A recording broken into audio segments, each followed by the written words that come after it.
নমস্কার বন্ধু, sport pencil চ্যানেলের একটা দুর্দান্ত ভিডিওতে আপনাকে স্বাগত জানাবো। এই কারণেই আজকে এই ভিডিওটাকে দুর্দান্ত বলবো। আপনারা ইতিমধ্যেই জেনে গিয়েছেন যে বেঙ্গালুরু এফসি কে হারিয়ে ইস্ট বেঙ্গল ক্লাব কিন্তু এখনো পর্যন্ত সুপার সিক্সে যাওয়ার সম্ভাবনাটা বজায় রেখে গেছে। অনেক জটিল অঙ্ক রয়েছে। কালকে নর্থ ইস্ট ইউনাইটেড জিতে গেছে, চেন্নাই এফসিও জিতেছে। সব মিলিয়ে ঝুলিয়ে এমন একটা সিচুয়েশন এই মুহূর্তে তৈরি হয়েছে ইন্ডিয়ান সুপার লিগের ইতিহাসে বোধহয় প্রথমবার যে ছখানা দল একটা পজিশনের জন্য লড়াই করছে। ইতিমধ্যে 6টা দল বললাম বটে।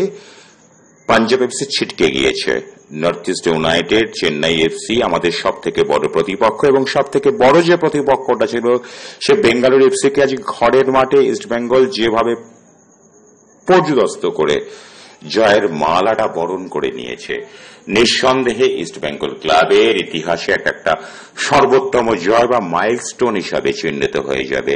একটা দুর্দান্ত জয় ইস্ট বেঙ্গল ক্লাব অর্জন করে ফেলেছে কোচ কার্লোস কুয়াদ্রাতের প্রশিক্ষণে। এখনো পর্যন্ত ইন্ডিয়ান সুপার লিগে এর আগে তিনটে এডিশন হয়ে গেছে।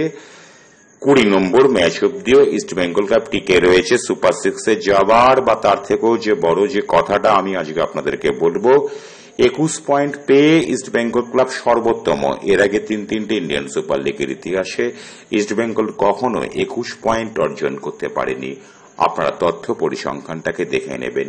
কোন মন্ত্র বলে এই জিনিসটা ঘটল? এখনো পর্যন্ত শেষ ম্যাচ বাকি আছে, এবং আপনাদেরকে একটা কথা বলতে বাধ্য হচ্ছি বন্ধু, চেন্নাইয়ের সাথে নর্থ ইস্ট ইউনাইটেড একটা ম্যাচ বাকি আছে। সে ম্যাচে তো একটা কোনো ফলাফল হবে, ড্র হলে সুবিধা হয়ে যায়। হয়তোবা চেন্নাই জিতবে, হয়তোবা নর্থ ইস্ট ইউনাইটেড জিতবে। যদি ম্যাচটা ড্র না হয় তাহলে কিন্তু ইস্ট বেঙ্গল ক্লাবের কাছে রীতিমতো একটা সোনায় সোহাগা। এই মুহূর্তে পয়েন্ট টেবিলের যে কন্ডিশন, যে পরিস্থিতি, সেটাকে বিচার করে আপনাদের সামনে তুলে ধরছি আমি যে নর্থ ইস্ট ইউনাইটেড সর্বোচ্চ 29 পয়েন্টে পৌঁছাতে পারে, 30 পয়েন্টে পৌঁছাতে পারে চেন্নাই এফসি। যদি তারা কোনোভাবে একটা ম্যাচে পদস্খলন ঘটে যায় তাহলে ইস্ট বেঙ্গল ক্লাব তাদের শেষ ম্যাচ খেলবে পাঞ্জাব এফসির বিরুদ্ধে, সর্বোচ্চ তারা 27 পয়েন্টে পৌঁছাতে পারবে, এবং সেক্ষেত্রে তাদের ইন্ডিয়ান সুপার লিগের প্রথমবার ইতিহাসে সুপার সিক্সে যাওয়ার একটা দুর্দান্ত সম্ভাবনা তৈরি হয়েছে।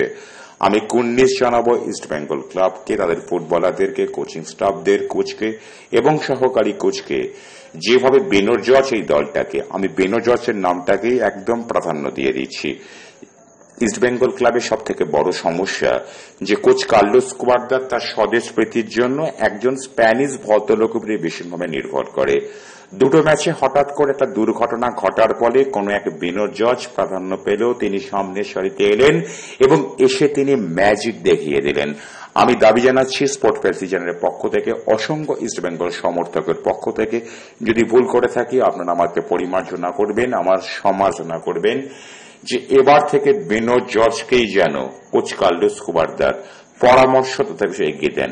কোন স্বদেশ প্রীতি দেখিয়ে কোন একজন নগণ্য বিদেশিকে গুরুত্ব দিয়ে থাকেন বন্ধু, তাহলে কিন্তু ভীষণভাবে ভুল করবেন। ইস্ট বেঙ্গল ক্লাব নিয়ে অনেক অনেক অনেক বড় খবর বন্ধু এই মুহূর্তে তৈরি হয়েছে, কিন্তু আজকের ভিডিওতে আমি সেসব খবরের দিকে একেবারে নজর দেব না।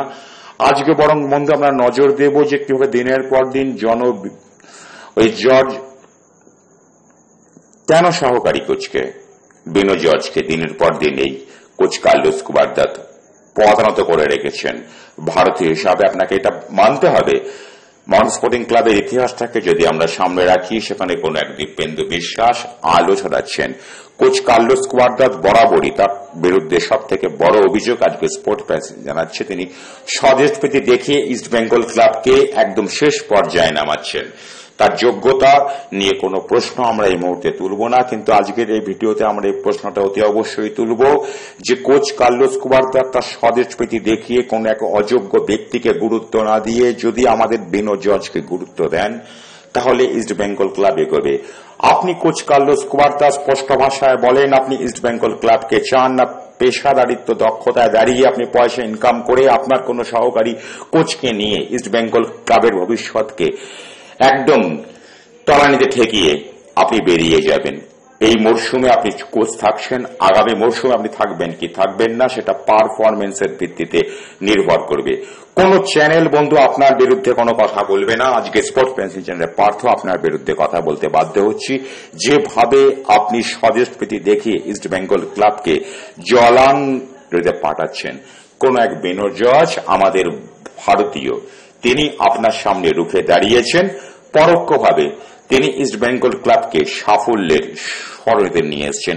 আপনি তো প্রায় ম্যাচেই ফেডারেশনের বিরুদ্ধে উল্টো পাল্টা কথা বলেন, কোচ হিসাবে মাঠে থাকতে পারেন না, বাইরে থাকেন। একটা কথা আজকে বলতে বাধ্য হচ্ছি, আপনার স্বদেশপ্রীতি ছেড়ে দিয়ে আপনি স্বদেশপ্রীতি দেখিয়ে এবারে কিন্তু কোনো বিদেশে নির্বাচন করতে পারবেন না। তার কারণ ইস্ট বেঙ্গল ক্লাব বিদেশে নির্বাচন ইতিমধ্যেই করে ফেলেছে। কোচকে ভালোবাসি, যাকে ভালোবাসি তাকে শাসন করার অধিকার থাকে। তাই কোচ কার্লোস কুয়াদ্রাতকে খুব স্পষ্ট এবং ভদ্র ভাষায় আজকে দায়িত্ব নিয়ে বলছি বন্ধু, যে উনি যদি স্বদেশপ্রীতি না ছাড়েন ইস্ট বেঙ্গল ক্লাবের মঙ্গল কোনোদিন হবে না। ব্যাপারটাকে একটু আপনাদের বিশ্লেষণী মনোভাব নিয়ে দেখুন। আপনাদের অনেক যোগ্যতা, সেই যোগ্যতাকে ভর করে দেখুন। এই কোচটাই কিন্তু আমাদের ভালো করছে, এই কোচটাই আমাদের খারাপ করছেন। তিনি বারবার করে স্বদেশপ্রীতি দেখিয়ে বিনোদ জর্জকে তিনি একটা ফ্রেমে বিনোদ জর্জ কার্লোস কুয়াদ্রাতে যদি কোনো ফটো, যদি কোন ইস্ট বেঙ্গল সমর্থক আমাকে দেখাতে পারেন বন্ধু, আমি চ্যালেঞ্জ করলাম আমাকে একটা ফটো আপনারা সেন্ড করুন। করতে পারবেন না। তার কারণ এই কোচ ভারতীয়দের বিরুদ্ধে গেছেন, তবু এই কোচ থাকবে। তার কারণ তিনি ইস্ট বেঙ্গল ক্লাবকে আলো দিশা দেখিয়েছেন। কোচকে সম্মান জানিয়ে বলি, আপনার পরামর্শেই ফুটবলার আসছে, যদিও সেগুলো অকাকা হবে, আপনার পরামর্শ এবারে বিশেষভাবে মানা হবে না। ইস্ট বেঙ্গল ক্লাব এবারে ইন্ডিয়ান সুপার লিগ জেতার জন্য বদ্ধপরিকর। আপনি কোচ আছেন, কোচ থাকবেন, বেশি বাড়াবাড়ি করবেন না। ধন্যবাদ।